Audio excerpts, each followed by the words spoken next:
Di mana Ibnu Qayyim mengatakan level orang yang sholat itu ada 5. Level yang pertama, orang yang berdosa dengan sholatnya, kata beliau.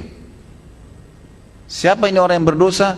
Orang yang sholat tidak sama sekali memberikan haknya. Ada orang sholat hanya karena disuruh oleh orang lain, hanya karena tidak enak, mau udu nggak udu terserah. Ini berdosa nih. Percuma dia sholat, dia berdosa. Karena di sini riya. Nah, itu. Dan tidak ada hubungannya dengan Allah SWT, malah berdosa dengan sholatnya. Ada orang yang kedua, sholat tapi nggak dapat pahala. Dia tahu diperintahkan sama Allah tapi tidak dapat pahala, karena dari awal takbir sampai salam semuanya menghayal. Ini orang yang percuma, nggak ada pahalanya. Masuk dalam sabda Nabi SAW, ada orang ya, yang hari kiamat diremuk-remuk sholatnya seperti pakaian kotor lalu dilemparkan ke wajahnya. Karena dari takbir sampai salam nggak ngerti apa yang dia lakukan. Untuk apa sholat kalau begitu? Allah nggak butuh sholat kita, ikhwani. Allah nggak butuh. Biar kita sholat khusyuknya luar biasa, sujudnya sampai berhari-hari nggak angkat kepala, tetap aja Allah nggak butuh dengan itu.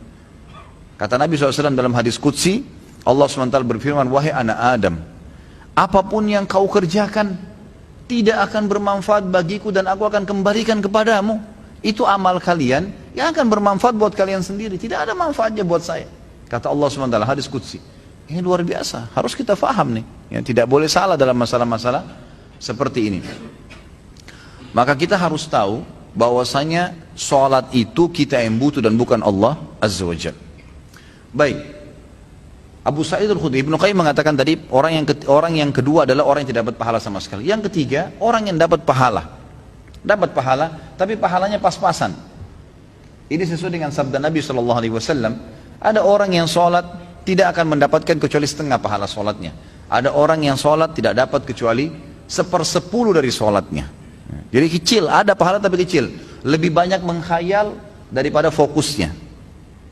Yang keempat adalah orang yang sholat berusaha untuk fokus, gitu kan? Tetapi terkadang masih menghayal, masih terlintas. Maka ini lebih dominasi pahala yang dia dapatkan daripada hilangnya pahala. Karena kalau kita lagi baca Al-Quran atau kita lagi baca bacaan sholat, kemudian kita fokus, dapat konsentrasi, ikutin bacanya, dapat pahala terus per hurufnya, gitu kan? Pergerakan juga ada pahalanya. Tapi pada saat kita baca terus kita nggak sadar lagi menghayal, cuma lisan kita karena sudah terbiasa membaca, jadi ngucapin kena rutinitas, itu nggak ada pahalanya, gitu kan? Itu nggak ada pahalanya. Orang yang keempat ini adalah golongan orang yang dapat mayoritas pahala sholatnya, tapi masih ada yang hilang.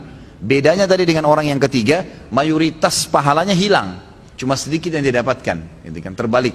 Yang kelima, ini yang luar biasa. Orang yang sholat, semuanya dari takbir sampai salam fokus.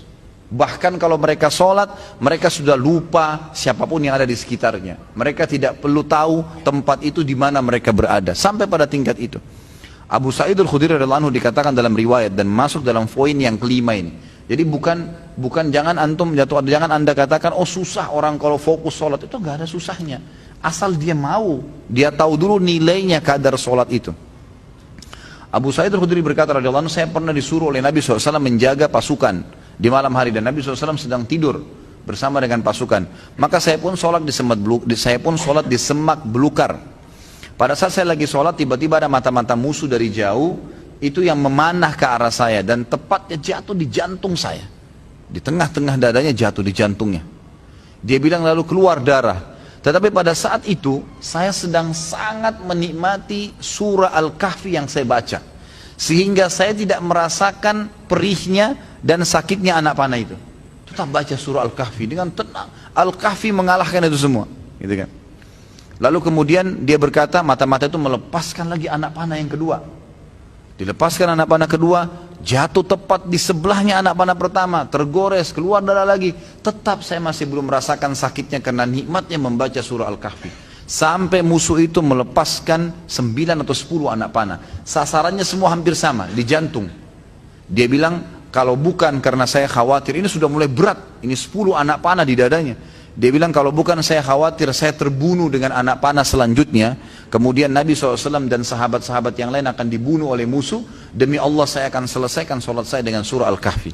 Tapi karena saya khawatir tuh maka dia ruku. Dia bilang waktu saya ruku, kemungkinan mata-mata itu tahu kalau saya manusia. Tadi dia ragu. Kemudian dia lari dan tidak jadi menyerang pasukan muslimin. Tapi saksi bahasan kita bukan masalah perangnya. Bagaimana Abu Sa'id al-Khudri bisa fokus sampai tidak merasakan sakitnya anak panah. Coba nih teman-teman di sini kalau digigit nyamuk, ya. Digigit nyamuk gimana tuh? Jangan kan digigit, baru suaranya sudah buyar semua konsentrasinya, gitu kan? Seseorang di antara sahabat dan tabi'in dinukil dalam buku-buku tentang khusyuan sholat, kumbang datang menggigit, menyengat dahi mereka, berdarah, mereka nggak bergerak, seperti batang pohon yang kokoh. Luar biasa. Karena mereka tahu sama siapa mereka berhadapan, gitu kan? Dan memang ini sudah menjadi tradisi mereka ya. Bagaimana jikalau kita sholat tapi memikirkan level-level sholat seperti yang Pak Ustadz rincikan dengan pembahasan barusan, apa tetap dapat pahala? Level-level sholat apanya mesti dibayangkan? Enggak, fokus bacaan saja, enggak usah bayangkan yang lain. Alhamdulillahirrahmanirrahim, fokus ucapan diucapkan, telinga kita mendengar, mata kita dibuka lihat tempat sujud. Udah, renungi maknanya. Kalau enggak ngerti maknanya, maka kita ikutin bacaannya. Alhamdulillahirrahmanirrahim, kita dengar dengan kuping kita, gitu kan? Ar-Rahmanir-Rahim kita dengar. Masa kalau dengar musik bisa konsentrasi, dengar Quran tidak bisa, gitu ya? Jadi gitu, seperti itulah. Jadi nggak usah bayangin apa-apa. Nggak usah bayangin apa-apa. Tadi ada yang bayangin kambing sama ayam apa segala, nggak perlu gitu. Apakah level-level tipe sholat tersebut berkorelasi dengan level-level dosa yang telah kita lakukan?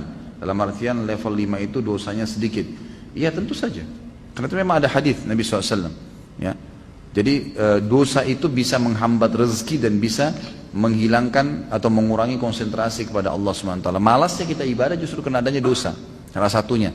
Maka coba perbanyak istighfar, Saya punya pengalaman pribadi, pernah saya belajar waktu saya masih SMA kelas 3 di kota Madinah pada waktu itu tahun 1993. Kemudian saya di masjid kampus lagi menghafal materi balaghah. Memang agak sulit waktu itu materinya. Saya coba hafal nggak bisa, lupa terus.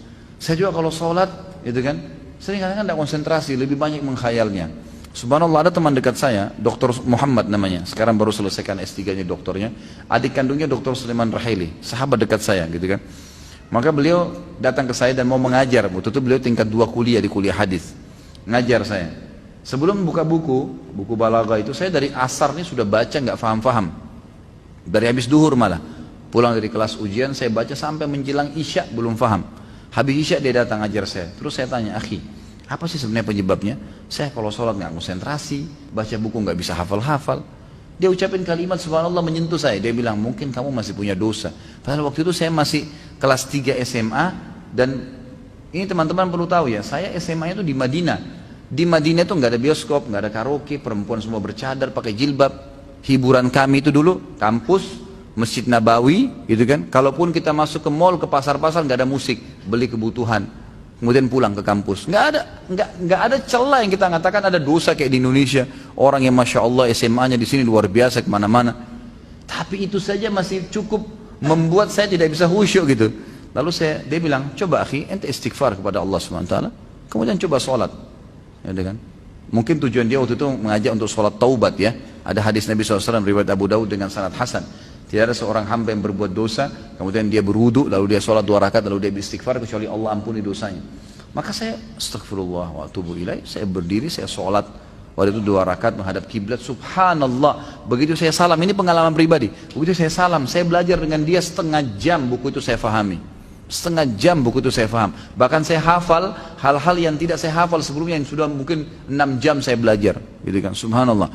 Saya jadikan patokan, ternyata memang dosa bisa jadi penghambat itu. Maka makin pekah, makin dekat dengan Allah SWT, maka makin berpengaruh kehusyuan tentunya.